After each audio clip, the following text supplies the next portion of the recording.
a smoke and a pancake, a waffle and a cigar, a blunt and French toast, a trick and a shill, a trick and a shill. Here's the shill. My brand new book is out now. That's right. The Art of the Squeal is out right now. You could find it linked in the description section below. Any card at any number. My favorite trick of all time, where you get a participant to name any word and that word ends up in a piece of paper inside of their pocket. You have a variation on open prediction that might make her cream herself. Check it out, it's linked below along with my other book and my lecture notes. And now the trick. Well, really it's less of a trick and more of a move. This is something that I like to call the key shift. The reason for that is because we're using the key card and we're also adding in an element of a shift. We know that a shift is anytime two packets are transposed or two things are moved, and that's what we refer to as a shift or a pass. Here we're going to be using a reverse spread pass in order to cover what is a key card. Now this could be done in multiple ways. My preferred pronouns are pig per,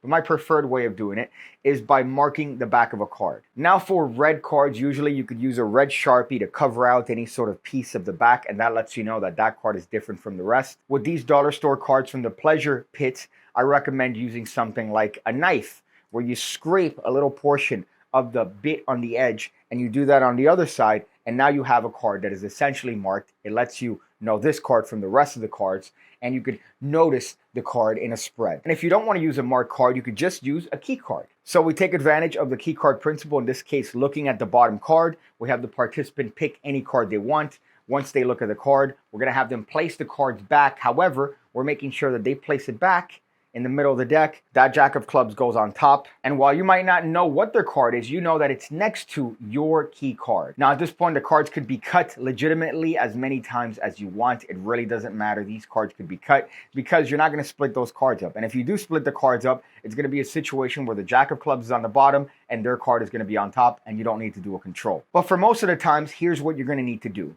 Instead of spreading the cards with your left hand, you're actually going to spread the cards with your right hand. So in spreading the cards with the right hand, all I'm going to do is I'm going to look for my key card. In this case, I know that my key card is the jack of clubs. Once you spot the key card, you're going to break the deck at that point, making sure that the key card here is at the face, and you're going to execute a reverse spread. And that reverse spread is actually going to place the cards in a normal spread. So here, you're going to use your fingertips to push these cards in the right hand. You're going to push them to the left. And now at the same time, you're going to push these cards in the left hand to the right. So now what this does is that actually puts you in a position of a normal spread. So now you could be spreading these cards normally, turn these cards to a face down position, and you have their card controlled to the top of the deck. Now I recommend breaking that action down with a gesture. So in this case, once you spot your key card, you could use this hand to point at the participant and say, hey, why is your fly down? Or hey, why do you have a wet spot in your crotch? And now that's when you execute the reverse spread action, reverse spreading these cards and continuing to spread them normally, ending with the cards face down in the left hand. So they started off in the right hand, but they're ending up normally in the left hand. Now, if you have the cards marked, it's going to be easy because you don't have to spread the cards face up. So in this case, I'm going to leave this card face up to represent the marked card, but it wouldn't be that way in practice. And in this case, it'll be the exact same thing. You're going to be spreading the cards like this, face down. You're going to spot your marked card. In this case, my marked card is right there.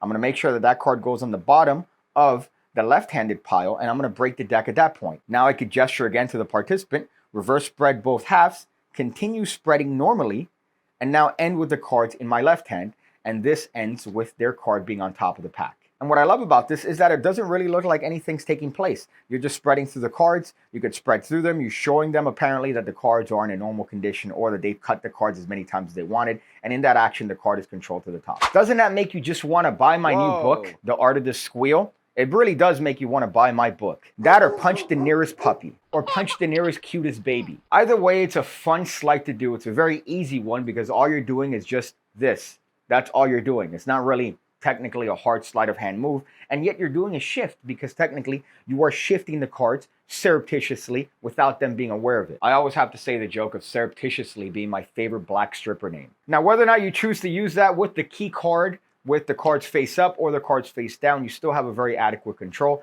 The benefit of doing it with the card marked is that you could do it with the cards face down and you don't need to spread the cards face up. However, if you want to use this technique without any sort of preparation, you could have them shuffle the deck, you could have them pick a card, and you could do it with the regular key card with any ordinary unprepared deck. Look at that, my friends, a shill and a trick. You get a shill and a trick. I shill my new book, You check it out, you have a good time, and you still get a trick. Of course, remember that the PigCake Magic Academy is always available. You can get a 7-day free trial, also linked in the description section below. It's in the same home as the shop for the books. But you can check that puppy out and, well, I don't know, buy the book and then get all the PigCake happenings. Some advice at the end of the video. I recently procured this CBD vape. I'm not a vape guy. I like smoking cigars, but ever since my recent bouts with hypochondriasis, thinking that I'm having a heart attack, I've slowed down on things that have caffeine and nicotine. In other words, things that make me happy.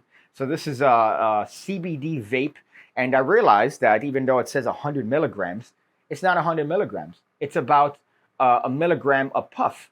And it has maybe 100 puffs that you could take from this particular stick. So it's kind of a scam the way it's marketed until you read the fine print in the background. So I highly suggest that if you're into one of these douche flutes, that you read the back. You read the back literature and you make sure that you're not getting ripped off. I see you again, when I see you again, when I see you again, when I see you again.